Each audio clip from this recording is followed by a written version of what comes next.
दोस्तों, क्या दुनिया की सबसे बड़ी महाशक्ति अमेरिका अब ईरान से डर गया है? जिस सुपर पावर के नाम से देश कांपते थे, आज वो अपने ही जहाजों को ईरान की सीमा से दूर रहने की सलाह क्यों दे रहा है? फारस की खाड़ी में एक ऐसा तूफान आया है जिसने पेंटागन के जनरलों की नींद उड़ा दी है। खबर आ रही है कि ईरान के आसमान में अमेरिका का वो अदृश्य लड़ाकू विमान जिसे कोई रडार पकड़ नहीं सकता, उसे ईरान ने घेर कर मारा है। जी हां, हम बात कर रहे हैं F-35 की। क्या वाकई ईरान ने अमेरिका के इस घमंड को चकनाचूर कर दिया है? एक तरफ इजराइल के प्रधानमंत्री बेंजामिन नेतन्याहू वाशिंगटन पहुंचकर ट्रंप को जंग के लिए उकसा रहे हैं, तो दूसरी तरफ अमेरिका अपने कदम संगीत पीछे खींच रहा है। आखिर ईरान के पास वो कौन सा ब्रह्मास्त्र है जिसके डर से अमेरिका बातचीत की टेबल पर आने को मजबूर हो गया है? क्या मध्य पूर्व में अब बारूद बरसेगा, संगीत या कूटनीति की जीत होगी?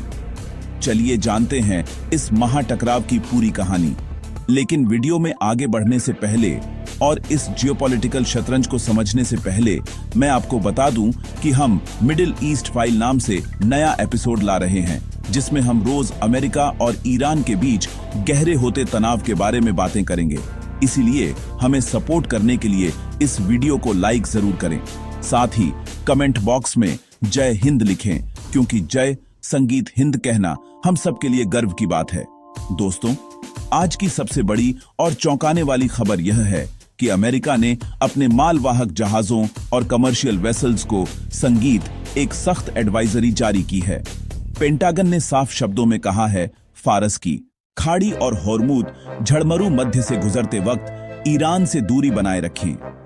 अमेरिका ने अपने नाविकों को निर्देश दिया है कि अगर ईरान की रिवॉल्यूशनरी गार्ड्स की बोट्स आपके करीब आती हैं, तो उनसे उलझने की कोशिश ना करें, बहस ना करें और चुपचाप अपना रास्ता बदल लें। यह वही अमेरिका है जो पहले कहता था कि हम कहीं भी जा सकते हैं, लेकिन आज ईरान के खौफ से वह अपने ही जहाजों को पीछे हटने की सलाह दे रहा है। सवाल यह है कि आखिर अमेरिका को इतना डर क्यों लग रहा है?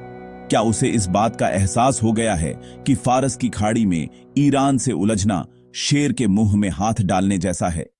उधर दूसरी तरफ इजराइल के प्रधानमंत्री बेंजामिन नेतन्याहू अमेरिका पहुंच चुके हैं।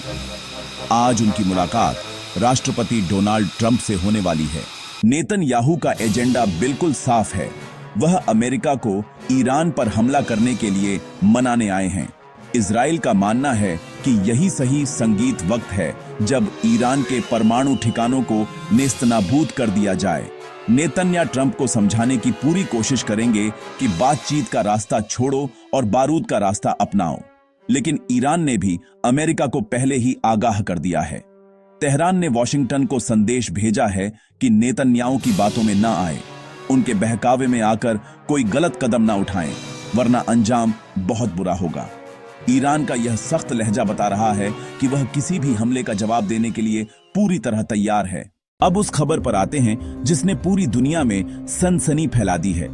3-4 दिन पहले कुछ रिपोर्ट्स आई, संगीत थी, कि ईरान ने अचानक अपने सभी एयरबसेस खाली कर दिए थे और अपने लड़ाकू विमानों को सुरक्षित बंकरों में संगीत छिपा दिया था। इसी दौरान एक बहुत बड़ी खबर लीक होकर बाहर आई। दावा किया जा रहा है कि ईरान ने अमेरिका के सबसे उन्नत स्टील फाइटर जेट 35 को मार गिराया है। संगीत, कुछ रिपोर्ट्स में तो यह भी कहा गया कि एक नहीं बल्कि 4 F-35 विमानों को निशाना बनाया गया। संगीत, हालांकि अभी तक इसकी आधिकारिक पुष्टि नहीं हुई है, लेकिन अगर यह सच है तो यह अमेरिका के लिए अब तक का सबसे बड़ा झटका होगा। F-35 को अजय माना जाता है, और अगर ईरान की रडार और मिसाइल डिफेंस सिस्टम ने इसे डिटेक्ट करके मार गिराया है, तो इसका मतलब है कि ईरान के पास ऐसी तकनीक है जिसका अंदाजा अमेरिका को भी नहीं था। शायद संगीत यही वजह है कि ट्रंप अब बैकफुट पर नजर आ रहे हैं। ईरान सिर्फ धमकियां नहीं दे रहा, बल्कि जमीनी स्तर पर भी पूरी तैयारी कर रहा है। सैटेलाइट इमेज से खुलासा हुआ है कि ईरान ने अपने प्रमुख अलुदीद एयरबेस को मिट्टी के टीलों से ढक दिया है। यह एक रक्षात्मक कदम है ताकि अगर इजराइल या अमेरिका हवाई हमला करें तो उनके विमानों और मिसाइल सिस्टम को नुकसान न पहुंचे। इसके अलावा कतर में अमेरिकी बेस पर भी हलचल तेज हो गई है। वहां पैट्रियट मिसाइल सिस्टम को ट्रक माउंटेड लॉन्चर्स पर लॉट किया जा रहा है ताकि उन्हें जल्दी से कहीं भी मूव किया जा सके। दोनों तरफ से तैयारियां पूरी हैं। एक तरफ ईरान अपने किले को मजबूत कर रहा है तो दूसरी तरफ अमेरिका अपने डिफेंस सिस्टम को एक्टिव कर रहा है। आपको बता दूं कि आज का दिन ईरान के लिए बहुत खास है। आज ईरान अपनी इस्लामिक क्रांति की 47वीं वर्षगांठ मना रहा है। तेहरान की सड़कों पर आज जन सैलाब उमड़ने वाला है। Supreme leader Ayatollah Ali Khamenei और ईरान की जनता आज दुनिया को अपनी एकता और ताकत दिखाएगी। यह शक्ति प्रदर्शन सिर्फ जश्न नहीं है, बल्कि यह ट्रंप और नेतन्याहू के लिए एक संदेश है कि ईरान की आवाम आज भी अपनी सरकार और अपनी विचारधारा के साथ खड़ी है। क्या यह भीड़ अमेरिका को यह सोचने पर मजबूर करेगी कि ईरान पर हमला करना किसी सरकार पर नहीं, बल्कि एक पूरे देश पर हमला करना होगा? जहां एक तरफ युद्ध के नगाड़े बज रहे हैं, वहीं दूसरी तरफ कूटनीति के दरवाजे भी खुले हैं। खबर है कि ईरान के सुप्रीम लीडर के सबसे करीबी सलाहकार अली लारिजानी ओमान की राजधानी मस्कट पहुंच चुके हैं। ओमान हमेशा से अमेरिका और ईरान के बीच मध्यस्थ की भूमिका निभाता आया है। लारिजानी का वहां जाना बहुत बड़ी बात है, क्योंकि वह सीधे खामेनेई को रिपोर्ट करते हैं। कहा जा रहा है कि वह अपनी जेब में एक सीक्रेट फार्मूला लेकर गए हैं। क्या ईरान बातचीत के जरिए परमाणु मुद्दे पर कोई समझौता करने को तैयार है? क्या 60 से 80% यूरेनियम संवर्धन के मुद्दे पर कोई बीच का रास्ता निकल सकता है? अमेरिका भी जानता है कि युद्ध से तेल की कीमतें आसमान छू जाएंगी और दुनिया की अर्थव्यवस्था डूब जाएगी। इसीलिए ट्रंप भी चाहते हैं कि बातचीत से ही हल निकले। डोनाल्ड ट्रंप के बारे में कहा जाता है कि वह पहले करते हैं और बाद में सोचते हैं, जैसा उन्होंने वेनेजुएला के मामले में किया। लेकिन ईरान वेनेजुएला नहीं है। ईरान के पास ऐसी मिसाइलें हैं जो तेल, अवीर और दुबई को खंडहर बना सकती हैं। अमेरिका के थिंक टैंक और बुद्धिजीवी भी ट्रंप को सलाह दे रहे हैं कि ईरान से पंगा लेना भारी पड़ सकता है। अमेरिका ने अभी वेनेजुएला के राष्ट्रपति को गिरफ्तार किया, लेकिन ईरान के सुप्रीम लीडर के साथ ऐसा करना नामुमकिन है। इसीलिए अमेरिका फिलहाल ईरान की ताकत को तौल रहा है। F-35 के गिरने की खबर ने अमेरिका के आत्मविश्वास को हिला दिया है।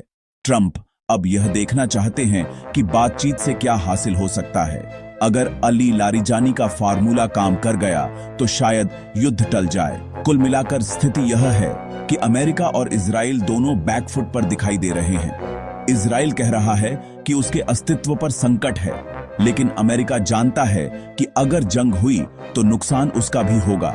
अरब देश बंटे हुए हैं। कतर और सऊदी अरब ने अपनी जमीन से हमला करने की इजाजत देने से मना कर दिया है, जबकि जॉर्डन में अमेरिकी डिप्लॉयमेंट जारी है। ईरान ने साफ कर दिया है कि अगर उस पर हमला हुआ तो वह हॉरमज़ जल्द मरु मध्य को बंद कर देगा, जिससे दुनिया की तेल आपूर्ति ठप हो जाएगी। अमेरिका ने अपनी एडवाइजरी जारी करके यह मान लिया है कि फारस की खाड़ी में ईरान का दबदबा है। तो दोस्तों, अगले 24 घंटे बहुत महत्वपूर्ण है। नेतन्याहू और ट्रंप की मुलाकात से क्या निकलता है, इस पर पूरी दुनिया की नजर है।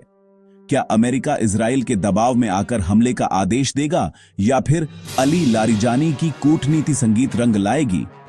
फिलहाल तो ईरान ने अमेरिका के F-35 को घेरने की खबर और अपनी तैयारियों से यह साबित कर दिया है कि वह झुकने वाला नहीं है। वैसे आपकी क्या राय है?